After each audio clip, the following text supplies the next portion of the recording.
Hello, Hi. everyone. Hi. Thank you for joining us today. We are so excited to get started on this virtual tour of Strawberry Field. Today is the last day of the Tiqets Culture Festival and our music day, one of my favorites. And we're about to kick it off with Strawberry Field, where Kathy Versfeld will show us around. She's the mission director, as well as Julia Baird, John Lennon's sister, who leads their honorary president, I think. And as people are joining us still, I'll just give them a minute to join and share some logistical information about what to expect from today and how to use this platform that we're on. The first note is that we have muted your microphone. This is to avoid any accidental disruptions. So please do keep your microphone on mute during the presentation. If you have any questions, though, for either of our presenters today, please submit them through Slido. We've put that link in the chat for you. It's a link where where you can enter your questions, but also vote on your favorite questions to make sure we answer the best ones first. We'll answer the questions at the end of the session during the Q&A with Kathy and Julia. Remember that this session is being recorded, but don't worry, your video feed will not be recorded. It's just the feed of the presenters. That said, please, you can turn off your video if you prefer to. That button is on the bottom. It looks like a little video button. And do be sure not to press the present now button. That's the one thing that you don't want to click today, because that will definitely disrupt the presentation. So don't leave that button alone, please. If you have any technical difficulties, the most surefire way of fixing it is just leaving the meeting and joining again. That's the button not to press that someone just did, so please do not press that one. If you leave the meeting and join it again, it'll reset your visual and your audio so that you'll get up to speed with the rest of us. It's usually just your own Wi-Fi lagging, and that will kind of reset it for you. That said, if you have any other technical difficulties or if that doesn't work for any reason, you can email culturefestival@tiqets.com and we'll help you out as soon as possible. So with those logistical things behind the way, I'm so excited to transport us to the UK today and to Strawberry Field. Kathy, if you're ready to come off mute and welcome everyone to Strawberry Field, now is the time. Fab. Hello, everyone. Welcome. My name is Major Kathy Versfeld, and I'm the mission director for the new center at Strawberry Field, and I am absolutely delighted to welcome you to this iconic site. I'm standing here in the leafy Liverpool suburb of Woolton, and if you were to walk a bit further down the road here and turn left, within a very short space in time, you would reach Mindips, the childhood home of John Lennon. Alternatively, if you were to walk up the road, again, within a very short space in time, you would encounter St. Peter's Church, the place where Paul McCartney and John Lennon famously first met. But now I want you to join me as we take a walk up Strawberry Lane. And you will see as we do that it is indeed a long and winding road. It gives the visitor an opportunity as they pass through the gates of Strawberry Field to take stock, to enjoy the moment, and to embrace something of the quiet serenity of Strawberry Field.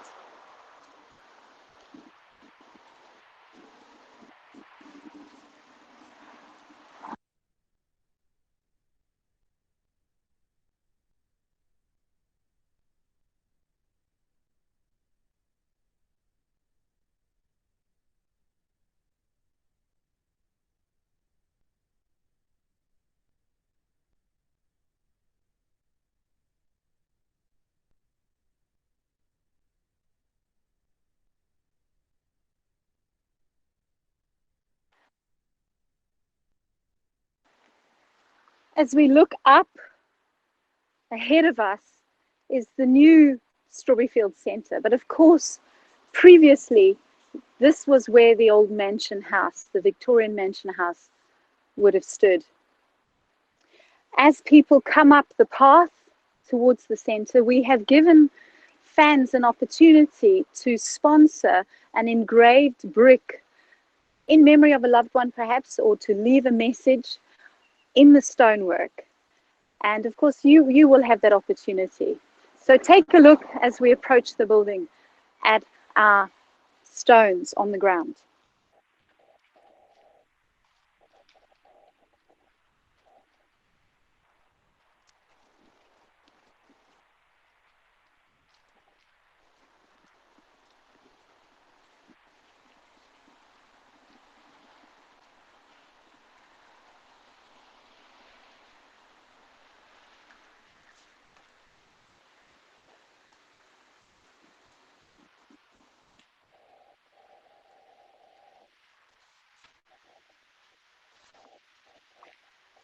Now, allow me to introduce you to a lovely lady, our honorary president, Julia Baird, who is, of course, the sister of John Lennon.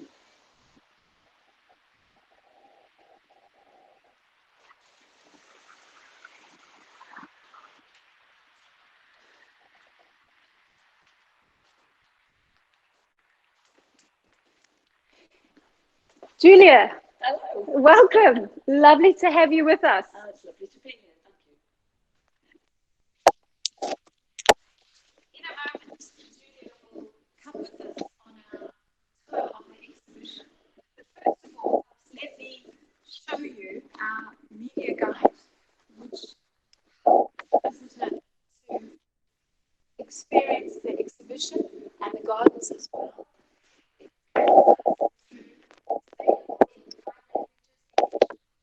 French, Spanish, Mandarin, and Brazilian Portuguese. I'm pleased to see we have some folks from Brazil this afternoon. So here we have our media guide.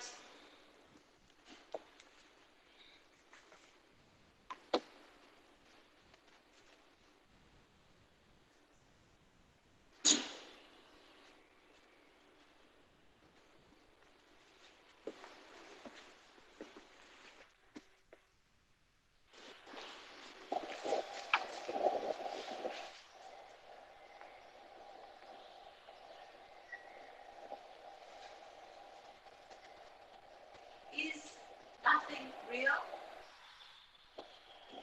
Here in this exhibition, we invite the visitor to explore that question.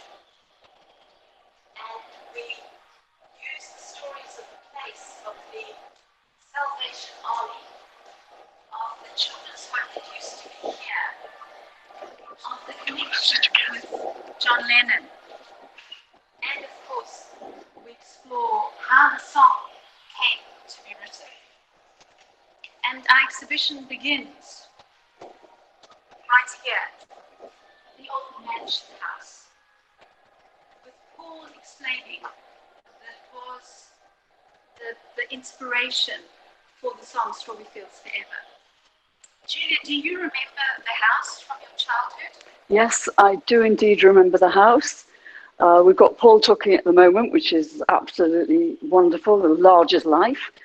And then we have this house, this Victorian mansion house, and it was built by a shipping magnate, as Liverpool was built on shipping at the time, and many people built large houses out in this area of Liverpool.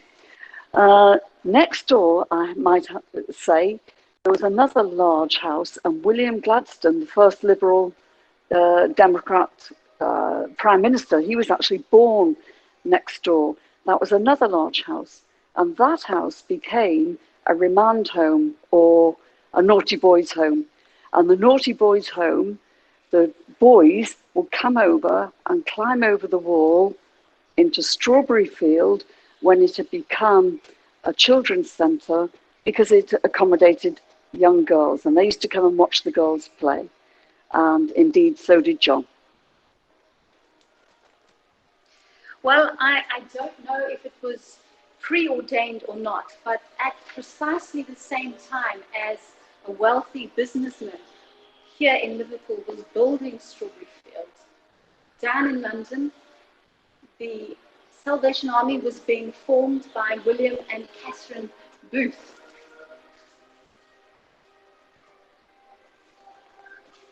And it was in 1934 that the Salvation Army actually purchased Strawberry Field, and we have held on to it ever since then.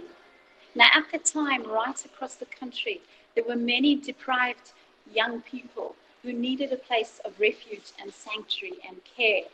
And in 1936, the Salvation Army opened one of a number of children's homes around the country, but they opened here at Strawberry Field, a children's home.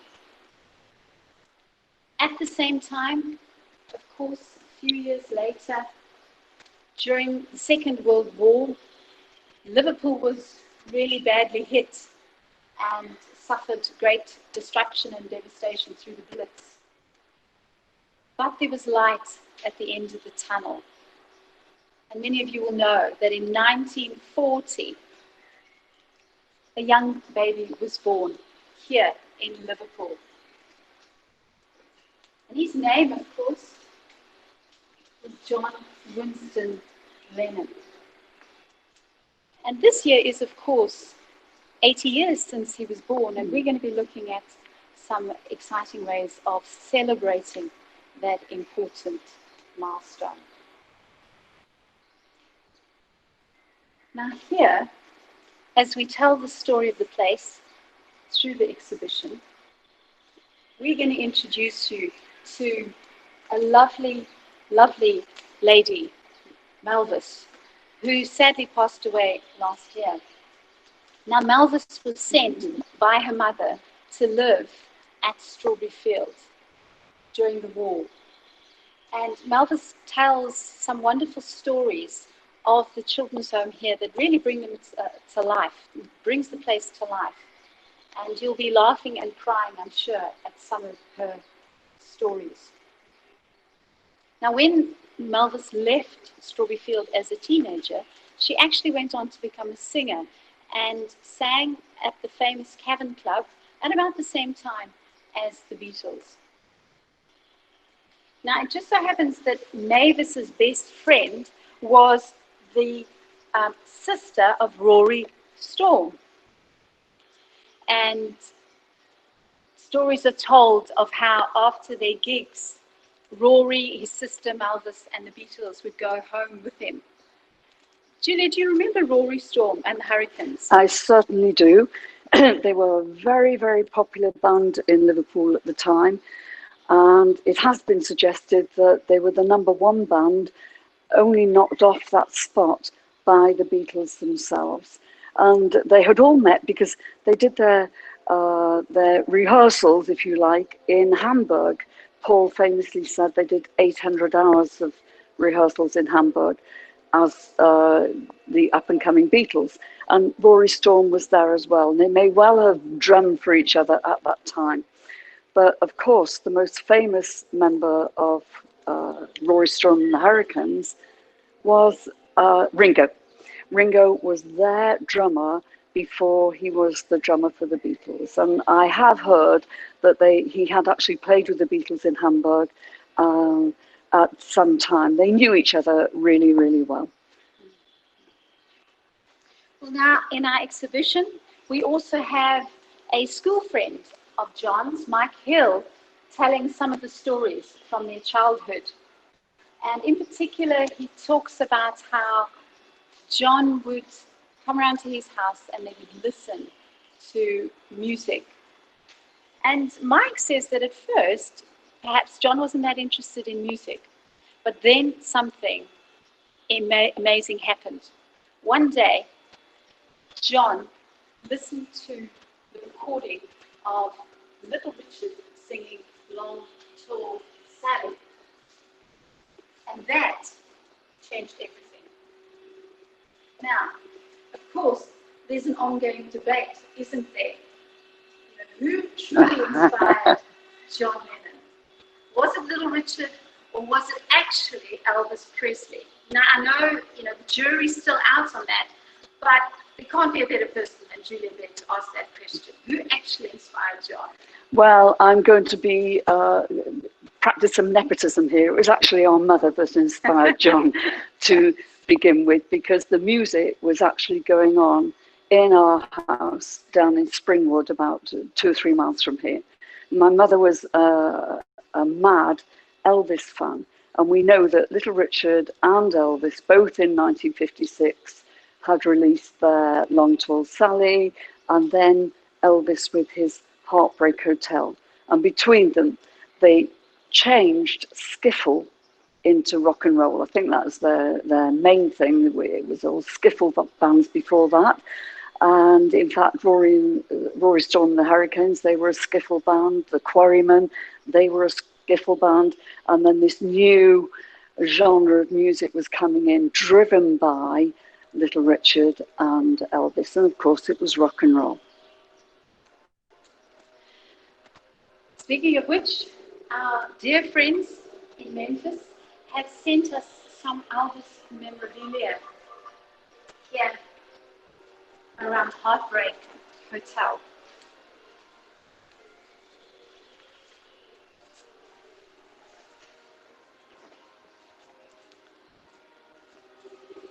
And then here we stand in front of this fabulous mosaic comprising of photographs of lots of Lennon fans. And the good news for you today is that there are just a few places still available. So if you are interested in being a part of this, then do contact us via our website.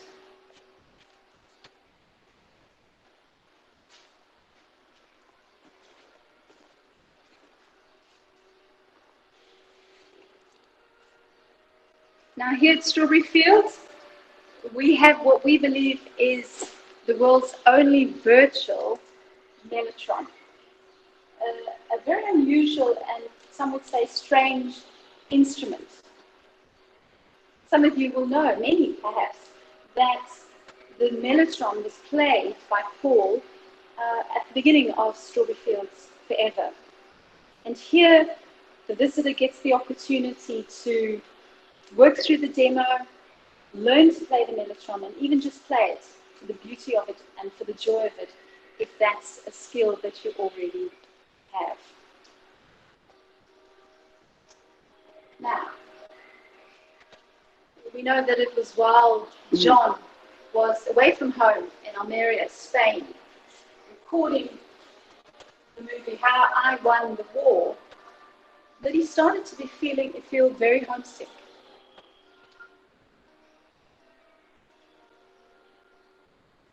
And perhaps his thoughts turned to Strawberry Field as he began to put down the first lyrics for what would then go on to become Strawberry Fields Forever. How do you think he was feeling, Julia, in that place far away from home? Well, this was 1966, had been the annus horribilis, as the Queen says, for the Beatles. Things had gone awry. They had been galloping towards this world and in this worldwide fame. And then suddenly we had, or they had, the very misrepresented Jesus comment from John, which inspired a dreadful backlash in America. And Imelda Marcos, when they were in the Philippines, they just about escaped. And then I think the straw on the camel's back, I think it is agreed, is that in Candlestick Park, on the very last time they performed as a live band in San Francisco towards the end of August that year, it is reputed, I don't know, that they only opened their mouths. They didn't actually sing at all because the screaming overtook everything. And one of them said on stage, likely to be John, "This is it, finished, no more." Not as a band, of course, not as a group, because we know that they just went into another phase of the Beatles, embarked on their psychedelic phase. But that was the end of the live band touring. So they all went off to do their different things. They needed space. All four of them needed their own space. Paul went into Wings with Linda, got in a van, in an ordinary van, and went straight up to Scotland performing on stage. Ringo became Thomas the Tank famous Thomas the Tank voiceover. George delved completely into the sitar, which we know about, and he used it for his music. And John tried his hand at acting. There was a film, How I Won the War, and he went to southern Spain, Almeria, and there he was in a house. Now, if we look at this behind, I was writing it all the time. This is Strawberry Field. I was making the film. And as anybody knows about film work, there's a lot of hanging around. There is, even with little bits of television, there's lots and lots of hanging around for 2 or 3 seconds of actual screen work. And John was using that time to write. And the song that came out of it was Strawberry Field. And I think we'll see more about that as we come down, because we actually have some of the first handwritten lyrics. Indeed, yes. And in a moment, I'm going to invite Julia to read the lyrics and then perhaps explain her take on the song and what they mean to her.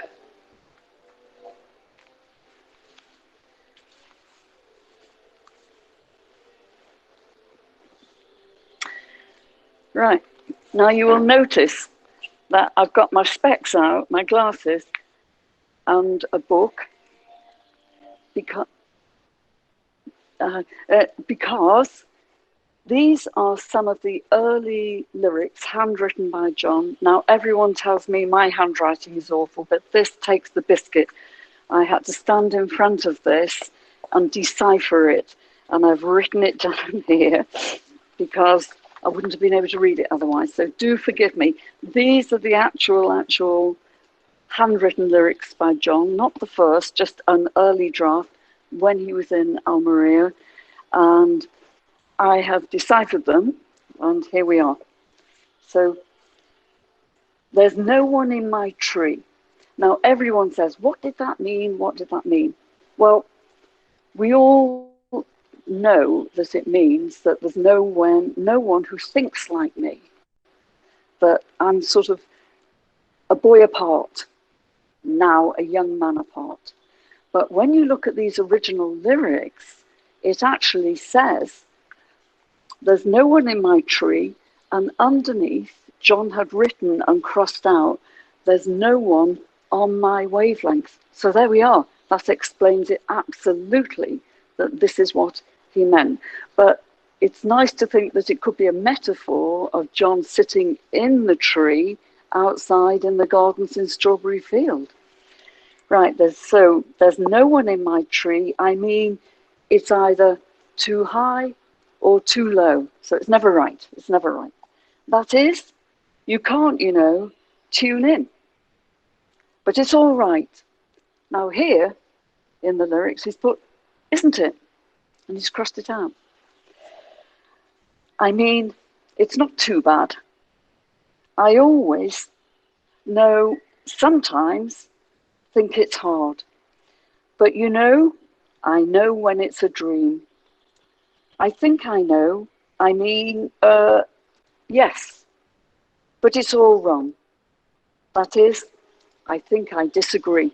Now, we can see from the lyrics that we all know that it's been slightly amended. These were the original ones. But in actual fact, I think the original lyrics actually define the song a lot more clearly. So John was in Almeria reassessing. They'd all gone back to reassess and reposition themselves. And John is thinking back to his childhood. And I think it's fairly clear here that it was very rocky. It was neither this way nor that way. And he wasn't really sure at that time of who he was and where he was. And he found sanctuary in these gardens in Strawberry Field, which is only 3 minutes walk away from Mendips. He could come, climb over the wall and sit on the tree. Of course, like the naughty boys, he was watching the girls play, and I think he was told off a few times by the Salvation Army staff. But he was harmless. He was just sitting in the tree watching the girls play.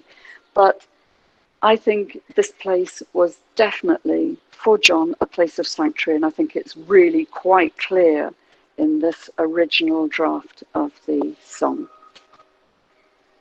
Thank you. So you've now had an opportunity to get a little bit of a taster of all that our exhibition has to offer. And we found that visitors spend between 40 minutes and 2 hours absorbing all that the exhibition has in store. Now we're going to leave the exhibition space behind and show you a little bit about the rest of the center. And here we have a marvelous cafe area, as well as a retail space, which during this time of lockdown is available online for you to browse and to support.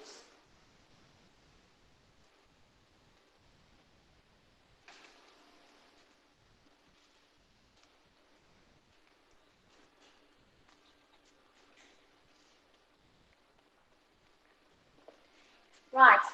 Well, as we leave the building and go out into the garden, we want to share with you what is at the heart of this Strawberry Field Centre.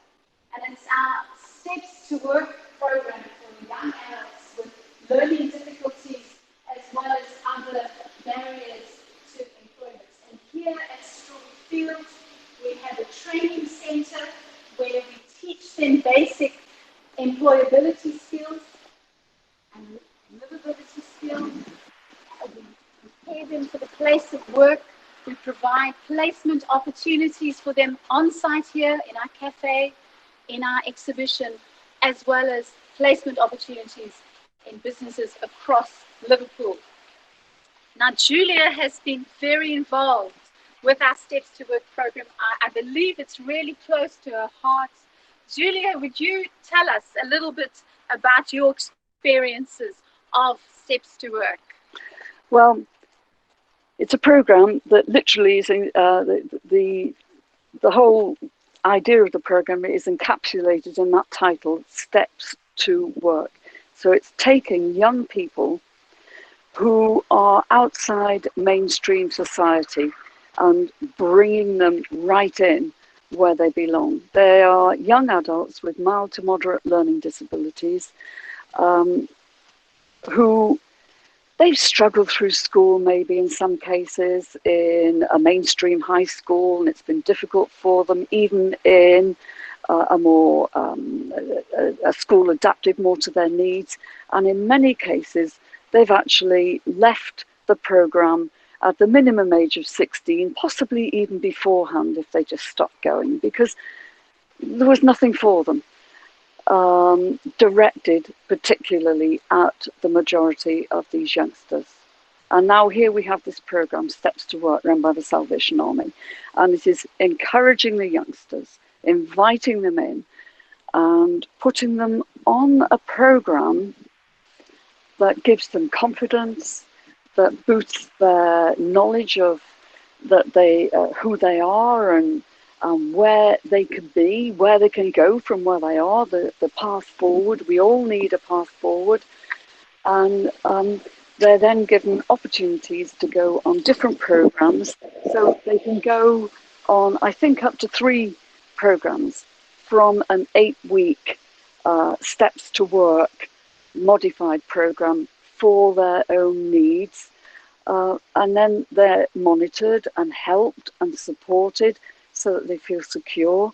And in many cases already, of the 3 groups, we're on the 4th group, aren't we? The 3 groups that have gone through, many of these youngsters, young people, are in work.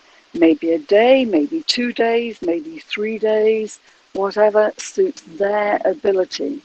But the most important thing is that they are in mainstream society where they've always belonged, and they're feeling confident. And the difference in them, I met some of these youngsters, or I met them all, 18 months ago on their first program, you would not recognize those people. You would not recognize those young people. Their lives are completely changed. And we have one youngster who wanted to be a chef. And I don't know how much he knew about cooking before. I don't know how much he knows about cooking now. But through the program, he's now going to be cooking at Liverpool football ground. I mean, what a success story. But he isn't the only one. If I could go through them all, there's many areas in Liverpool where these youngsters have been placed already and will go on being placed. So there's between maybe 50 and 60 already with this last group going through the program. It's an enormous amount of youngsters, all from the local vicinity that weren't doing anything before. Huge success story, and long may it go on. It's got to expand. Indeed, yes. And we believe absolutely through our Steps to Work program that we are demonstrating responsible tourism at its very best. So thank you. Thank you, Julia, for your support. So here we are in the garden, which is, of course, part of our tour as well. A place that I believe for John was a refuge, a sanctuary, a place of peace, and for our visitors today as they come. And through a combination of narration and music on the media guide, as well as the engravings on the stones in the garden, and these are the original stones from the old mansion house, our visitors are guided through and given the opportunity to reflect and to question.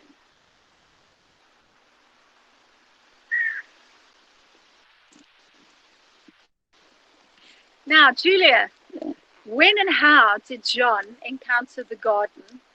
And was there really no one else in his tree? Well, John said in that same space that he was writing that he was either a genius or a madman, and I go for genius.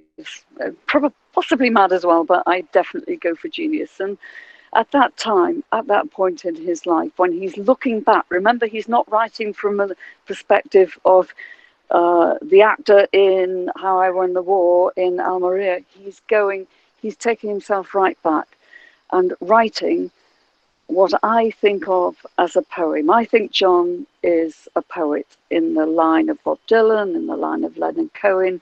I see John as a poet, such as the previous two. A poet set to music.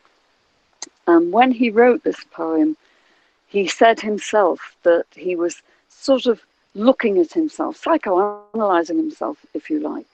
And it's interesting to note that when he wrote it, those lyrics that I read out to you from inside the exhibition, the words strawberry field weren't in that at all. When he first wrote it, there was no mention of strawberry field, but John, in his head, was in strawberry field. So he's in here without a name. He'd taken himself back to strawberry field. So the concept of strawberry field, the sanctuary that it became for him, didn't need a name. Now, when they came back to London, to Abbey Road, George Martin and Paul got in on the act, and it became the song, the first psychedelic song, really, that you all know now.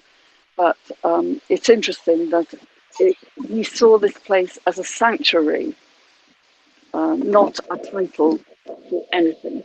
I see the tree as a metaphor. As we see now, he's saying nobody understood him and no one was on his wavelength. That's very interesting that it's in those original lyrics, because it explains it completely.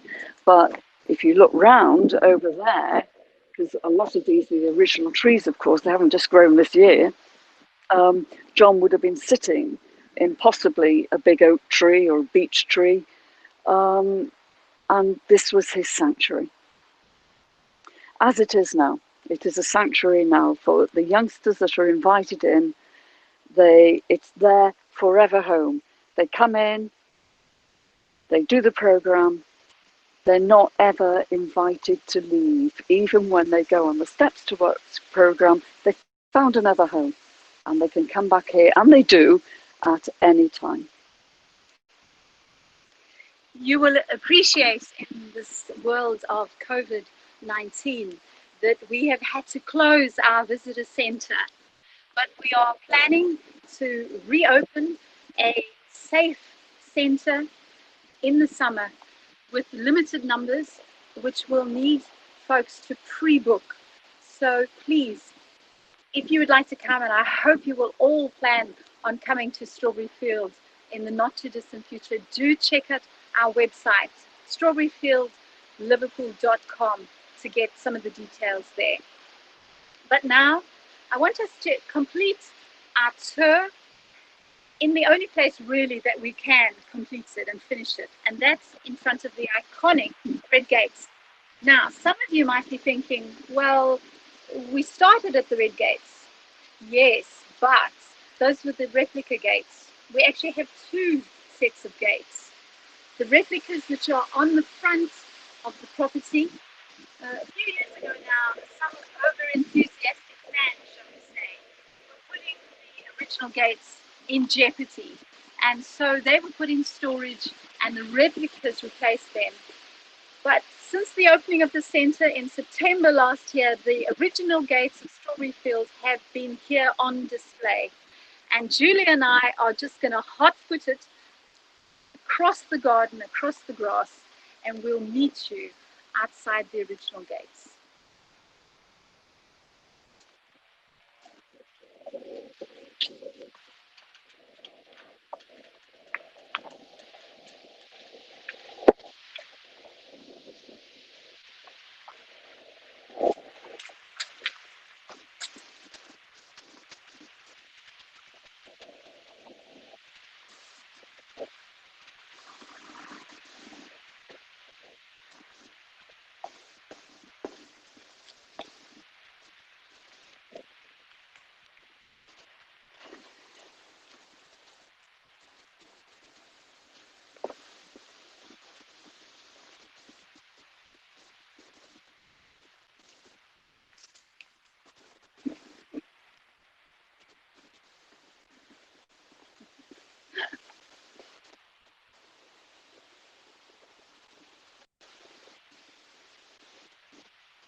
So here they are, in all their glory, the original iconic red gates of Strawberry Fields. They're here, ready and waiting, the perfect backdrop for your personal, totally unique selfie. So we can't wait to see you standing here, getting that photograph taken. But until then, take care and stay safe. Fabulous. Thank you so much for that tour, both of you, Kathy and Julia. We're now going into the Q&A portion of the afternoon. And we have quite a few questions that have already come in, but do remember, everyone, that you can submit your questions through the link in the chat, and you can also vote on your favorites. The first question is for Julia. Yes. She wants to know, what is something that you love about your brother that you don't think popular culture knows about him? Oh my goodness, I think everybody seems to know more than I do.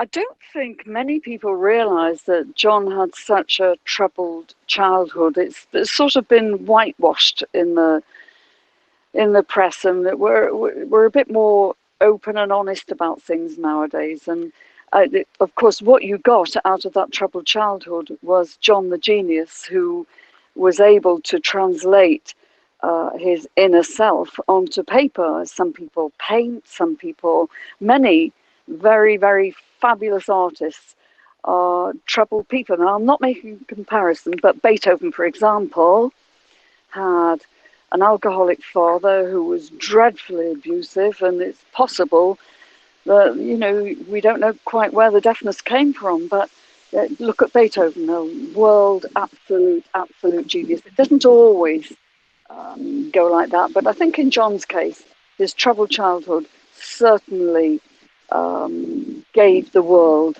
a genius. Fabulous. And one more question for you is, did you used to visit Strawberry Field as a child as well? Well, we all knew Strawberry Field. I did not play in the gardens. John is 6.5 years older than me. So when he was here, when he was 10, I was a baby. So I wasn't in that sitting in the tree or anything. But what we used to do as a family, we came to all the fates. The annual Salvation Army would open up, and they'd have fair days, fundraising days, really. And we all came. Everybody from miles around came to everything. And we all knew Strawberry Field, and the children, the teenagers, were fed into our local schools. So they got up and breakfasted and everything here, and then they came out into the community. They came to the local schools, and it's just that when we went home at night, they came back here at night. So everybody knows about Strawberry Fields in Liverpool. And now in the whole wide world. Yes. And now a question for both of you, both Julia and Kathy. Someone wants to know, what are each of your favorite parts of the exhibition? Well, perhaps I can answer that one first. There's a display in the exhibition, which I personally love, as I'm a Salvation Army officer, which has the Beatles. It shows the Beatles right at the top of the charts. I think it was 1963. With one of their hits, and then right near the bottom there's a Salvation Army band. Yeah. Can you believe it? The Joy Strings, with their hit single "Open Secret." And I love the fact we've heard from the officers who were part of that band, that we know that they remember going to record in the same studio as the Beatles and actually passing them literally on the way at that time. And I love the idea that the two stories connect, as they do here. And I'd really challenge my team. It's time for the Salvation Army to have another hit in the charts. So watch this space. Off you go, Kathy. Right, and for mine, my favourite bit of literally the whole building is underneath. And if you can turn around, Alistair, you'll just see that the Steps to Work programme takes place in the bottom windows that you can see. So they're downstairs, and it's the most beautiful, beautiful space for them. They have a kitchen, it's great big rooms, they have a beautiful little meditation room, a quiet room, which is lovely. They've got the best bit of the building, as they should have, because don't ever forget that the top part of the building is to fund the program that's going on all the time underneath the shop and the cafe. The most important part of this whole building is going on underneath the visitors, and that is the Steps to Work program.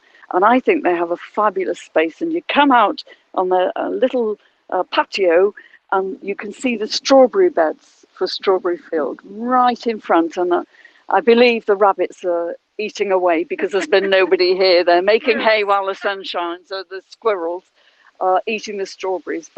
And they can come out of another door at the side, and they've got a beautiful garden there. And I think that's really lovely. And that, to me, that is the nicest, the most enticing part of the building to me. Yes, and of course, an important part of the story of Steps to Work, Strawberry Field, because all of the profits from our visitor centre go to support to funding the program.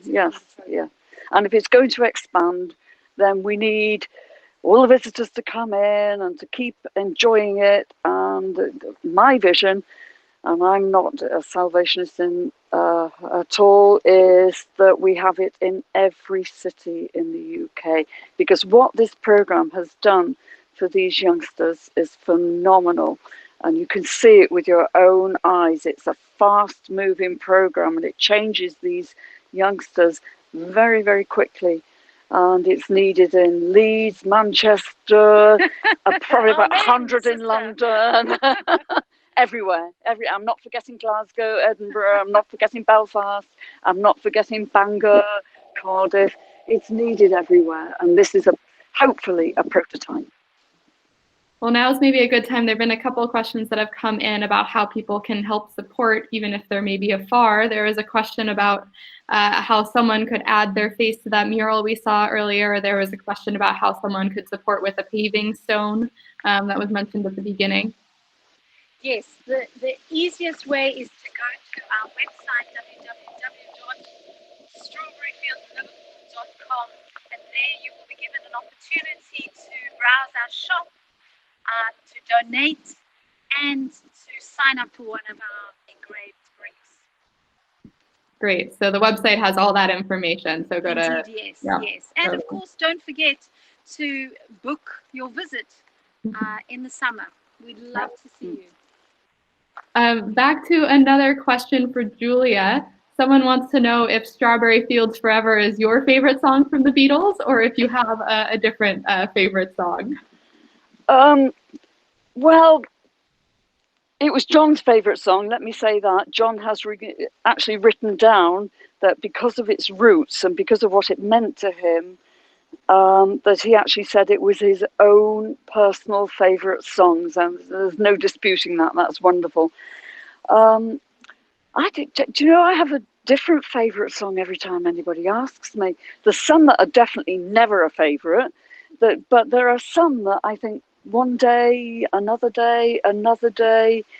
So Sgt. Pepper's was never my favourite album, and it is outright for many, many people.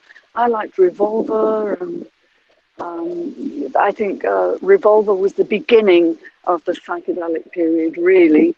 I like those earlier records. But Strawberry Field, because I know what it means, is that I find it extremely poignant, and I'm so glad that John could find a sanctuary somewhere.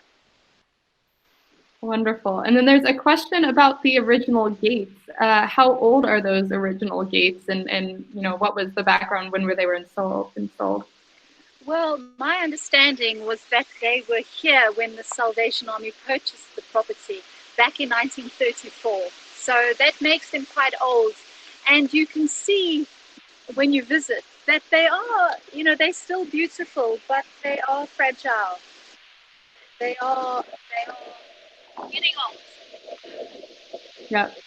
And another question about a piece in the exhibit, the Mellotron that you showed. Someone wants to know, what is a Mellotron? Well, it is a musical instrument that was actually used in the introduction of Strawberry Fields Forever. So you can actually hear it has a very distinctive sound, and you'd actually hear it in the introduction. Paul played that, and our virtual Mellotron here is fully functioning. So someone who knows how to play, a musician, could actually sit down and play it for real. Does that happen often, that you hear someone playing it? Well, visitors are able, as they go through the exhibition, to have a go themselves. We haven't yet had a gig. We've never organized a gig, but perhaps when we realize, tomorrow. Yes, I won't be saying, can I point out, I'm not used to a musician. Back to Julia. Someone wants to know if you have a favorite memory of you and John growing up. Yes, well, not maybe particularly a favourite memory, but a favourite time, which is, of course, when our mother was still alive, and John and my mother, they were both extremely dry and witty and arty, all the stuff, all the things that you know about John, the art, the music, the singing. My mother inspired all of it. She could sing, she could dance, she was a Latin American dancer with my father, just for fun. She played the piano, the ukulele, the banjo, and the biggest instrument she plays, I was just trying to wrap my brain here, was the big piano accordion, a la Piaf. So she played a huge piano accordion. My mother was extremely, extremely musical. So when John was growing and learning to play the banjo, my mother was teaching him to play the banjo. They were some of the best times for us. It was, I suppose it was the beginning of the Beatles, wasn't it? Paul was round the corner, a couple of miles away, because we lived on adjacent estates. It took about 5 minutes to walk between the two houses. Paul is trying to learn to play the guitar upside down because he was left-handed. He didn't know about the adjustments, and the strings could be in a different place. And John was playing the banjo. So an upside-down guitar and the banjo was actually the embryonic Beatles going on without one knowing that the other one was round the corner, because they didn't meet up until 1957. So prior to that date, when we were all young, down in Springwood, they are my happiest memories of John. It's a beautiful story. Just a few more questions before we wrap up today. Someone wants to know, Julia, if you went to any Beatles concerts, if you had a favorite concert that you we went to everything in Liverpool, everything. Yeah, took school friends, went to the famous Hard Day's Night, the premiere that had actually been in London with Princess Margaret the night before. And we wanted to go to that. I remember saying to John, we want to come on the phone. He would say, no, the real premiere, the real one is in Liverpool, and it's tomorrow, and you're all coming to that. And it was the only the second time that Liverpool has been closed down. The first time was when Dixie Dean, an Everton player, in 1922 had won everything, and the city was closed to welcome him home. And the very, very next time that the city was closed down was in 1964 for the Beatles to come home.